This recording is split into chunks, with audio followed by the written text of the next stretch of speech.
All right, here are I have four guests, and then here we go, starting with the speech. Go ahead, DJ, start. Right. Good morning, everybody. My name is Angel. How y'all doing?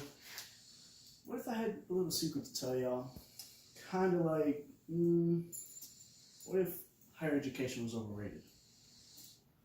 Well, I mean, the rest of us, we take so long trying to get accepted in college, taking tests, finding references and whatnot.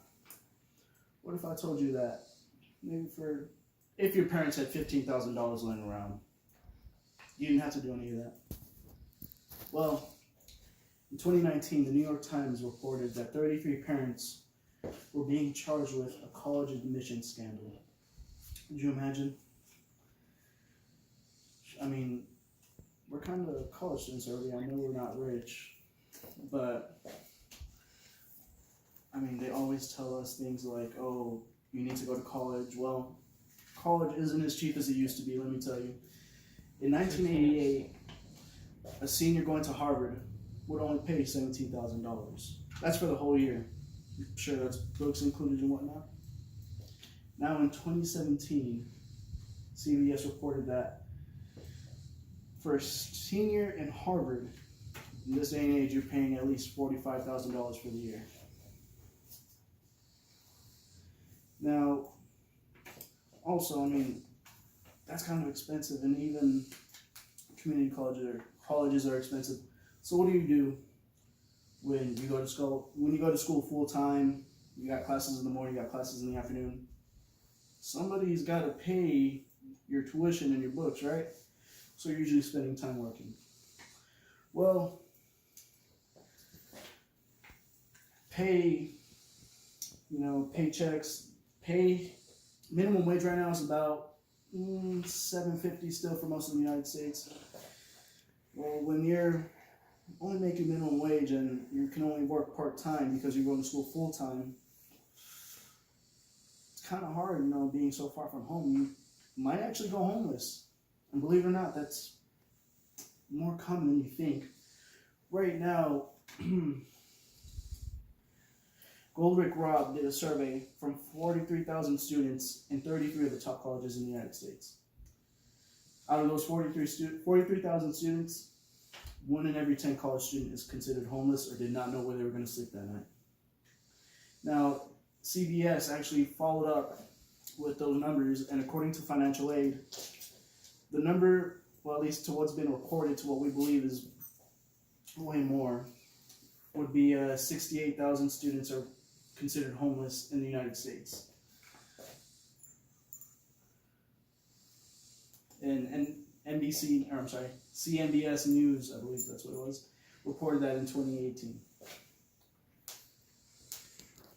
Now, I'm sure all this information I'm throwing at you, painting a picture in your head, you might be second guessing college. I mean, because you're broke or you have nowhere to live. Well, that's just for certain, for the more expensive parts. Right now, trade schools are rising up to the top.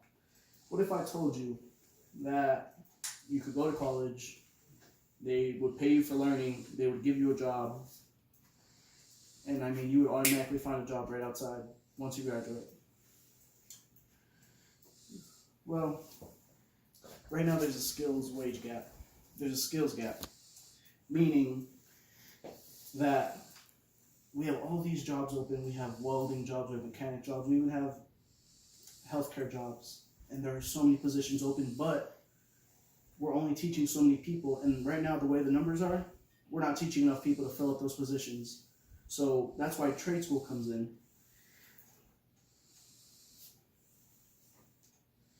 Because in order to fill those jobs, we need people to be educated in them and get their degrees in blue-collar work. And when people picture blue-collar work, it's getting dirty, it's the janitor, nurses, doctors, welders. Some of the blue-collar workers are making great money right now because there's nobody to fill the position, so you have to pay them to keep up with the work, which should be work for one person, which is work for 3 people. So you have to pay them enough. See, now, in 1977, the United States labor force, we had up to 18.3 million people, and that is a little over 18% of the labor force in 1977 that were working in U.S. manufacturing.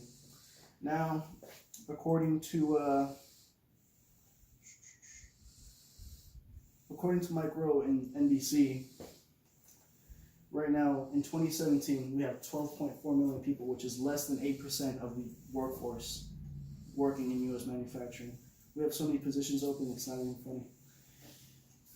There's a demand, like I said earlier. Right now, the demand just in U.S. manufacturing is 482,000 positions open in 2018 alone. I mean, trade schools would they will train you and pay you to go to school just to fill these positions. Companies would even send you to school. Now, I'm sure that all these numbers I'm throwing at you is kind of scary, kind of not wanting you to go to school. Don't get me wrong. College is an experience like no other. I mean, if you check the schools page, we are tied for number 221 in top tier schools in the country. It's a pretty good number, meaning it's a pretty good school. But I mean, don't get me wrong, you're paying all this money and you're actually getting things out of it. There are student programs or student clubs, things that are funded by your tuition that you pay. I mean, for instance, on campus there is a Wealth and Health Center which helps in mental health evaluations and actual physical health evaluations. I mean, if you do the research, the college provides some very great things. But anyways, like I was saying, don't let me stop you from going to college. It's the greatest thing ever. I mean, it might be a little expensive. If there's anything that you take away from this, just let it be that it doesn't hurt to do a little bit of research before you decide what to do. You don't have to go to a traditional college. Not that there's anything wrong with it, but there are more cheaper and better ways to find jobs once you graduate, or you just have to look and find you have to do the research and find what's good at that time and the time that you're going to graduate. Thank you all very much.